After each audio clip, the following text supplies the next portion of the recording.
नाज़रीन, इस बात में कोई शक नहीं कि इमरान खान ने भी क्या खूब किस्मत पाई है कि उसको इस कड़े वक्त में ऐसे दीवाने टाइगर सपोर्टर्स हमदर्द मिले हैं जिन्होंने इमरान खान का भरपूर साथ दिया है और बिल्कुल भी इमरान खान को तनहा नहीं छोड़ा है। ऐसे में ही एक यंग मुजाहिद पीटीआई का हैदर सईद है, इस्लामाबाद से ताल्लुक़ रखने वाला ये लड़का पीटीआई का नडर सपोर्टर है और जहाँ जहाँ इमरान खान के मुकदमे होते हैं, केसेस लगते हैं, ये वहाँ जाता है, एहतजाज करता है और इमरान खान और पीटीआई के हर प्रोटेस्ट में बढ़ चढ़ कर हिस्सा लेता है। ये बात रियासत को पसंद ना आई और इस लड़के को भी उठा लिया गया। बादज़ा 3 रोज़ बाद जब इसको पेश किया गया अदालत के अंदर तो वहाँ इस लड़के का जज्बा जो है वो दीदनी था।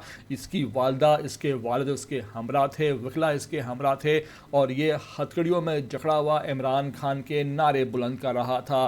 कह रहा था कि मुझे मौत कबूल है लेकिन इमरान खान का साथ नहीं छोड़ूंगा, इमरान खान को तन्हा नहीं छोड़ूंगा। कैदी नंबर 804 जिंदाबाद, इमरान खान जिंदाबाद, पाकिस्तान पाइंदाबाद। नाज़रीन, ये है वो जज्बा, ये है वो यूथ जो इमरान खान के साथ है और इसकी वजह से जो हुकूमत है और जाली फॉर्म 47 के जो लोग हैं वो परेशान हैं कि इनको कैसे कंट्रोल किया जा सके। नाज़रीन, हमारी इस वीडियो को आप आखिर तक देख लेना और अगर पहली बार चैनल पर आ रहे हो तो लाजमी से भाई इसको सब्सक्राइब करो, लाइक करो, शेयर करो और कमेंट करके हमें अपनी कीमती राय से लाजमी आगाह भी किया करो और इमरान खान के सच्चे पक्के सपोर्टर होने का सबूत भी दिया करो।